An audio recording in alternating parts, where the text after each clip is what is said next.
Ouh là là, le terrain glissant. Non mais vous allez voir, c'est pas ce que vous croyez. Aujourd'hui, je voudrais vous parler d'une notion dont on entend assez peu parler, qui est la notion d'esclave. On pense que les esclaves sont sortis de nos vies, ou alors qu'ils sont dans des coins reculés de la planète, style en Afrique ou en Asie du Sud-Est, où il y a des conditions d'exploitation des humains qui sont vraiment atroces. Et pourtant, c'est pas ce dont je veux vous parler aujourd'hui.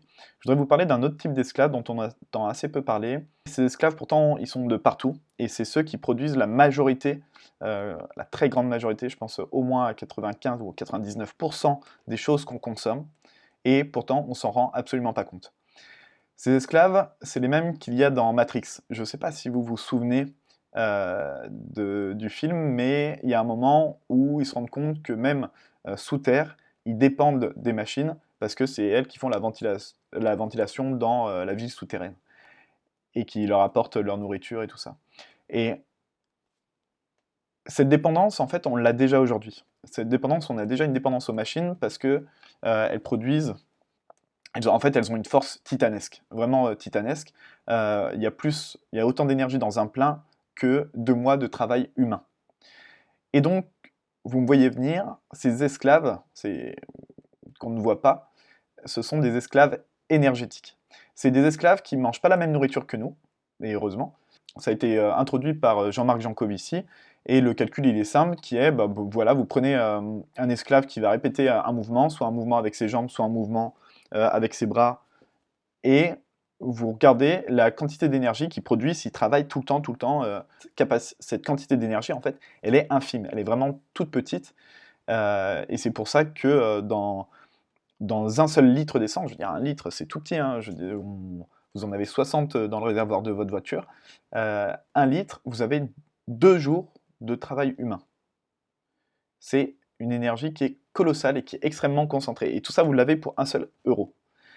Donc, on veut bien dire que l'essence est chère parce qu'on s'est habitué à ces modes de transport, mais la vision qui est prolifique d'avoir avec ces esclaves énergétiques, c'est d'imaginer si, au lieu d'utiliser de l'énergie, on utilisait des esclaves. Quand vous conduisez votre voiture, en fait, ce sont des gens qui vont pousser votre voiture. Quand vous prenez l'avion, ce sont des gens qui vont pousser l'avion à des vitesses faramineuses. Quand vous voyez une grue, eh ben, c'est plus un système mécanique, ça va être des esclaves qui vont tirer les instruments pour ériger les buildings. Et en fait, ce qu'on se rend compte, quand on fait les calculs, et encore le calcul n'est pas complet, c'est qu'on a, on a approximativement 426 esclaves par personne qui travaillent tous les jours pour nous.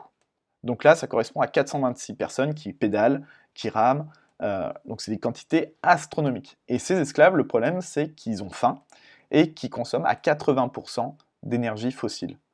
Quand on parle de transport, si vous prenez les porte-conteneurs ou même nourriture qui va se balader partout en France ou partout à travers l'Europe ou partout dans le monde, ça prend des bateaux, ça prend des avions, ça prend des camions, et à chaque fois, il faut imaginer que vous remplacez tout ça par des mecs en pouce-pouce. Ben, il faut imaginer remplacer tous les transports du monde par ça. Et là, on voit absolument les quantités démentielles d'esclaves qu'il faudrait. Et ben, aujourd'hui, c'est ce qu'on utilise. Et après, il y a aussi l'énergie de fabrication, ce qu'on appelle l'énergie grise, qui n'est pas pris en compte dans ces 426 esclaves. Donc le calcul il touche un peu ses limites, le nombre serait encore plus grand. La bonne nouvelle, c'est que ces esclaves, ils n'ont pas de conscience, donc on peut les exploiter à foison, et surtout, ils ne mangent pas la même nourriture que nous, sinon ça serait problématique. Eux, ce qu'ils vont manger, ça va être du charbon, du gaz, du pétrole, du nucléaire, de la biomasse, du vent, du soleil, de la géothermie. Enfin, ils vont manger une nourriture que nous, on n'est pas capable de synthétiser dans notre tube digestif. Eux sont capables de le faire. Et cette énergie, pourtant, elle est en quantité limitée. Et si c'est pas sa quantité limitée, c'est son flux qui est limité.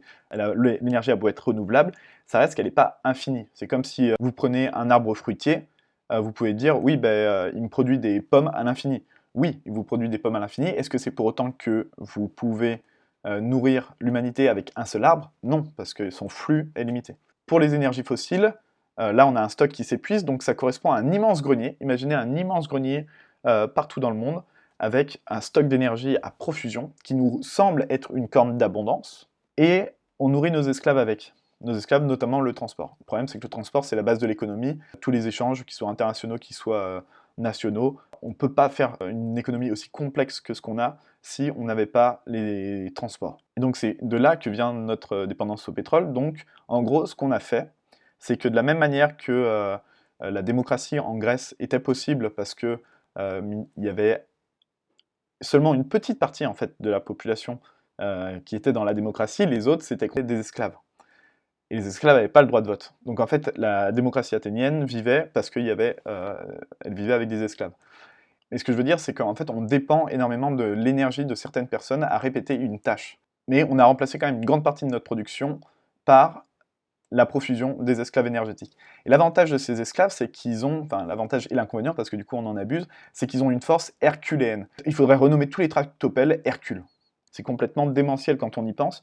On a des super-héros, et le truc c'est qu'on s'est habitué à le voir. Donc en fait, pour nous c'est quelque chose de normal. Et on a une dépendance à ces esclaves, on a une dépendance à la fois dans leur force et dans leur profusion. La question c'est, notre civilisation tout entière, la civilisation thermo-industrielle en tout cas, s'est montée grâce à ces esclaves, grâce à cette main-d'œuvre pas chère qu'on a de partout. Donc la question qu'on se pose, c'est si on veut construire un tissu économique qui soit décarboné, si on veut plus dépendre des énergies fossiles, ça veut dire que si on a de l'énergie à profusion, dans ce cas-là, on peut imaginer transformer tout notre parc de machines en parc électrique. C'est ce qu'ils essayent de faire avec les transports électriques, que ce soit voitures, camions, bateaux, mais on se rend compte que c'est quand même assez compliqué parce que l'énergie électrique ou l'énergie renouvelable, le problème c'est qu'elle est assez peu dense. Hein.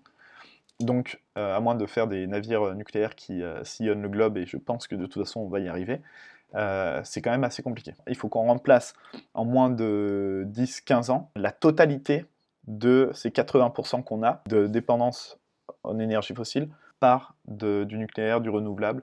Donc ça risque d'être assez compliqué quand même. Mais tout ça pour dire que il va falloir se poser la question de comment entreprendre sans ces esclaves herculéens qu'on a à notre disposition, qu'on s'est habitué à avoir. Comment vous construisez des produits sans avoir des machines à disposition pour les fabriquer. Comment se structure votre chaîne de valeur, comment se structure votre société, comment, ne serait-ce que même vos recrutements, comment vous dispensez vos produits, comment vous faites votre pub, en utilisant le moins d'énergie possible, en utilisant le moins d'esclaves.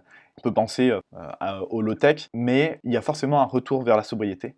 Il va forcément falloir, dans ce siècle, et pas dans l'autre, il va forcément falloir qu'on abolisse l'esclavage énergétique.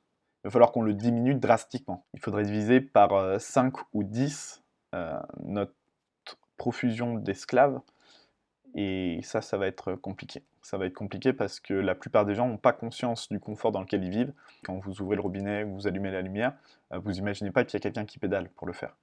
Et de la même manière que on va acheter une machine industrielle ou que vous faites le plein dans votre voiture, vous n'imaginez pas qu'à chaque plein, il y a 2 mois de travail humain derrière. C'est absolument colossal.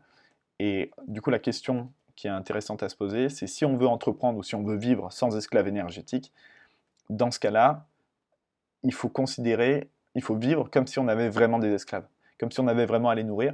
Et il y a des choses qui valent le coup, style la médecine, ou même des choses qui sont juste belles. Hein. Si on regarde Internet, comme ça nous a connectés, ça nous a apporté quand même des belles choses.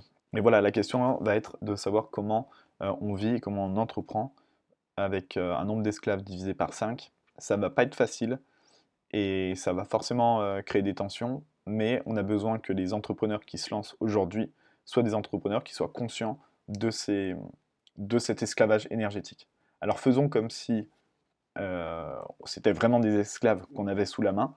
Est-ce qu'on en embaucherait autant? Est-ce qu'on leur demanderait autant d'efforts? Et est-ce que ça vaut le coup pour ce qu'on leur demande? Et là, normalement, ça fait des shifts. J'espère vous faire des shifts dans votre tête. Juste avoir l'image de quelqu'un qui pédale pour que cette lumière soit allumée, c'est déjà compliqué. Voilà. Je vous laisse là-dessus. Pensez-y.